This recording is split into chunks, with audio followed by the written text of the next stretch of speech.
Hi, welcome in math for you. आज हम discuss करेंगे साइन 45 कॉस 45 टेन 45 की जो वैल्यूज़ हैं वो किस तरह आप प्रूव कर सकते हैं। लास्ट वीडियो में हमने डिस्कस किया था कि साइन 31/2 किस तरह आ रहा था, कॉस 31/2 किस तरह आ रहा था और टेन 31/2 किस तरह आ रहा था। अगर किसी ने वो वीडियोस नहीं देखी तो पहले वो वीडियोस देख ले ताकि फिर आगे इसको कॉन्सेप्ट समझ आ जाए। तो आज हम डिस्कस करने जा रहे हैं कॉस 45 साइन 45 टेन 45 किस तरह इनकी वैल्यूज़ निकलती हैं या किस तरह हम इनकी वैल्यूज़ को प्रूव करते हैं। तो सबसे पहले हम देखते हैं कि ट्राइंगल की तीन एंगल्स होते हैं, तीन साइड्स होती हैं। ये वाली साइड एंगल तो 90 डिग्री है, बज़ाहिर नज़र आ रहा है सैम्बल से। ये 45 है तो रिमेनिंग भी कितना होगा, 45 होगा, क्योंकि टोटल एंगल कितना होना चाहिए, 180 होना चाहिए। उसके साइड्स हैं आपके पास ए बी सी स्मॉल। तो अब आपको आपको प्रूव ये करना है कि ये 1/45 साइन 45 कॉस 45 और टेन 45 किस तरह इनकी वैल्यूज़ निकलती हैं। इट मीन्स साइन 45 किसके बराबर है, कॉस 45 डिग्री किसके बराबर है और टेन 45 डिग्री किसके बराबर है। बाकी तो इनके रेसिप्रोकल्स हैं, उनकी वैल्यूज़ को रेसिप्रोकल करते हैं तो हम उसकी वैल्यूज़ मिल जाती हैं।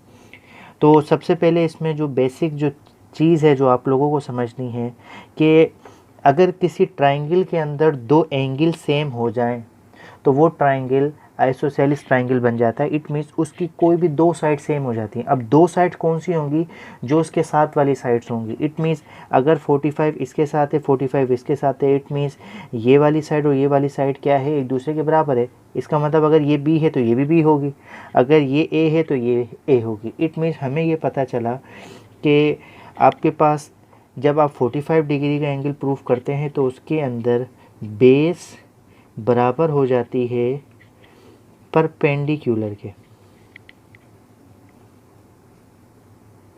बस ये इसकी बेसिक्स थीम है जो कि आपको प्रूफ करवा देगी साइन 45 कॉस 45 टेन 45। आपको पता चल गया कि भाई ए इज इक्वल्स टू बी है। इट मीन्स ए बराबर है बी के या बी बराबर ए के, दोनों बात एक ही है। तो आप क्या करेंगे, पाइथागोरस थ्योरम लगाएंगे। तो बाय पाइथागोरस थ्योरम, तो पाइथागोरस थ्योरम हमारे पास है कि hypotenuse square is equals to base square plus perpendicular square. Hypotenuse हमारे पास कितना है, सी है, वो बज़ाहिर नज़र आ रहा है।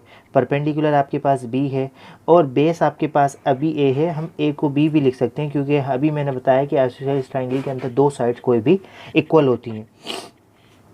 तो c is equals to b square plus b square is equals to 2b square. दोनों तरफ रेडिकल लेंगे तो आपके पास इसका तो रेडिकल कैंसिल आउट हो जाएगा और इसका आंसर आएगा रेडिकल 2 और b का स्क्वायर कैंसिल हो जाएगा। तो c की वैल्यू आपके पास बराबर आ गई 1/, radical b radical 2 radical 2b के। अब आपने वो रेशोज़ लगाने जो कि हमें पता है। साइन 45 डिग्री, हमें बेसिक्स रेशोज़ पता होने चाहिए ट्रिग्नोमेट्री की। पहले बेसिक अगर किसी की वीक है तो पहले वो इन रेशोज़ को याद कर ले कि साइन किसके बराबर है, कॉस किसके बराबर है, टेन किसके बराबर है, ताकि फिर वो उनको उसको आगे जाके भी ट्रिग्नोमेट्री के अंदर ईजी हो जाएगा और ये प्रूफ करने में भी आसानी हो जाएगी।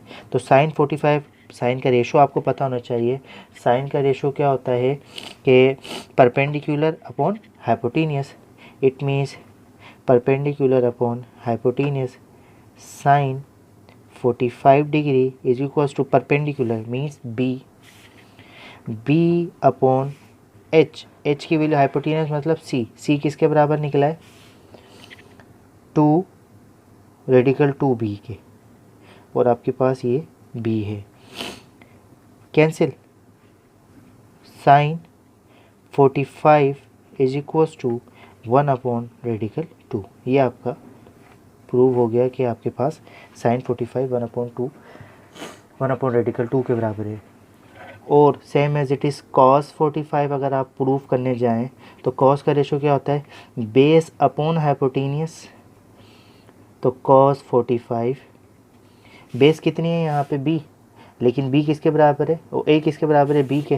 तो हम यहाँ पे लिख सकते हैं b अपॉन हाइपोटेनियस अभी हमने निकाली है रेडिकल 2b के। तो बी से बी कैंसिल आउट, आपके पास cos 45 किसके बराबर आया, 1/2 के। ये आपके पास cos 45 और sin 45 की वैल्यू आ गई। और ये वाहिद वैल्यू है कि जिस पे ये दोनों एंगल बराबर वैल्यू देते हैं। sin 45 और cos 45 पे दोनों की वैल्यूज इक्वल आती हैं। ये एमसीक्यूज भी आ सकता है कि कौन से एंगल के ऊपर sin और cos की वैल्यू इक्वल आती है। इसी तरह tan की भी आप कैलकुलेट कर सकते हैं। तो tan 45 is equals to, tan का रेशो क्या होता है, परपेंडिकुलर अपॉन बेस। तो tan 45 is equals to perpendicular कितना है आपके पास, b, और आपके पास बेस कितना है, बेस भी क्या है, b। तो b से b कैंसिल आउट, तो tan 45 degree is equals to 1। तो ये थे हमारे 3 बड़े बेसिक प्रूफ जो कि हमने ट्रिग्नोमेट्री के अंदर समझे कि राइट एंगल ट्रायंगल के थ्रू आप cos 45, sin 45, tan 45 किस तरह बता सकते हो। इसमें बड़ी important cheese MCQs point of view से कि आपसे पूछा जा सकता है कि कौन से डिग्री के ऊपर साइन और कॉस अपनी इक्वल वैल्यू देते हैं, तो वो एंगल है 45। तो आज तक के लिए इतना ही। नेक्स्ट वीडियो के अंदर हम रिमेनिंग कॉस और 60 डिग्री के ऊपर बात करेंगे।